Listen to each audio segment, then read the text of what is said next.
A gente aprendeu a associar performance a ir sempre além e dar mais do que se tem. Mas o que eu mais vejo hoje são pessoas achando que estão entregando, mas no fim não sustentam essas entregas. Gente, será que isso é alta performance?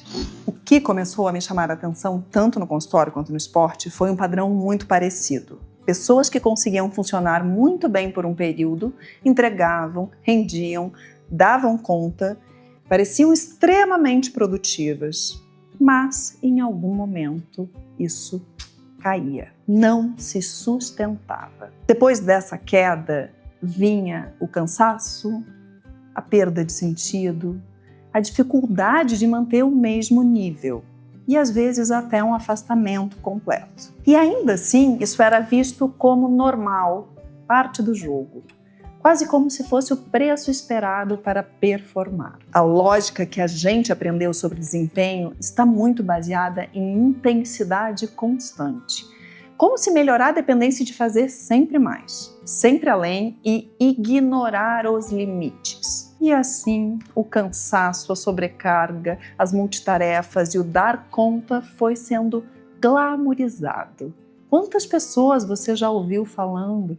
Ai, não tive tempo para nada, minha agenda tá cheia, e isso quase com um ar de deleite. Passamos a achar que não ter tempo para relaxar, ignorar os sinais do corpo, fazer mesmo exausto era sinal de estar no caminho para o sucesso. O problema, gente, é que esse modelo ignora uma coisa básica sobre o funcionamento humano. A gente não funciona em linha reta. Somos cíclicos, assim como qualquer ser vivo, diga-se de passagem. E é por isso que essa lógica é desumanizante, porque ela ignora a nossa própria natureza. Corpo e mente precisam de variação, de pausa, de ajuste.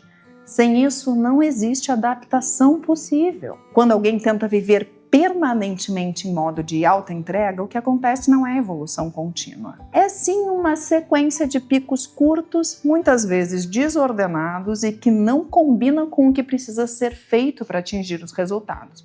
O que significa isso? Não adianta eu ter um pico porque naquele momento eu estou com energia, porque eu decidi fazer aquilo de uma forma mais intensa, se não é aquilo que a entrega precisa. Se o tipo de entrega precisa de, às vezes, uma coisa mais média. Isso é a desordem. E, às vezes, a sobrecarga e a falta de energia vem quando é mais importante, quando a meta exige intensidade. E para ter intensidade tem que ter energia. Tem momentos que um pico intenso e curto vai funcionar. Depende do que você está buscando. Na vida, como no esporte, algumas provas são curtas, como 100 metros.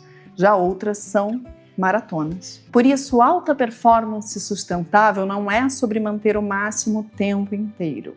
É sobre entender o ritmo, o seu ciclo. Saber quando acelerar, quando manter e quando recuperar. Recuperar, parar, relaxar não atrapalha o desempenho. Pelo contrário, é condição para melhorá-lo. Ajustar as suas necessidades ao contexto é o que permite que você continue. E vocês sabem que no esporte isso já é muito claro.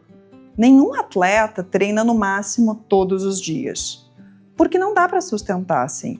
Existe o que a gente chama de periodização. Planejamento de carga, intervalo entre estímulos, porque é assim que o desempenho realmente melhora. O curioso é que fora do esporte a gente tenta viver como se essa lógica não existisse, como se fosse possível sustentar alta intensidade o tempo todo em todas as áreas da vida ao mesmo tempo. E por me incomodar muito com isso e observar o quanto existe uma transferência tão inteligente do esporte para a vida, foi observando essa diferença entre o que o esporte já entende e o que a vida cotidiana passou a exigir, que começou a ficar evidente a necessidade de pensar no desempenho de outro jeito. Porque ele parece alto desempenho, mas ele não é. Como, por exemplo, parar de avaliar performance só pelo quanto alguém aguenta ou entrega em um curto espaço de tempo. E começar, assim, a olhar para a capacidade de sustentar, de se recuperar, de ajustar o ritmo sem sair completamente do processo. A quantidade de gente que eu vejo culpado por parar, com medo de ser julgado porque saiu mais cedo do trabalho, mesmo que as entregas estejam todas feitas, é impressionante. E mudar essa cultura de alta performance é condição necessária para a gente mudar a relação que a gente tem com o trabalho, com o esporte, com a gente mesmo. Incluir a pausa como parte do planejamento e não apenas quando o esgotamento bate a porta é fundamental. Considerar contexto, momento de vida, carga acumulada, coisas que no esporte são levadas muito a sério, mas que fora dele a gente ignora. Porque quando, gente, essas variáveis entram, aí sim a gente está falando de alta performance. Que entrega e sustenta, entrega e não precisa sair para um ano sabático para recuperar ou para o atestado. A verdadeira alta performance não é essa de que fomos ensinados e de que é preciso se matar para conseguir.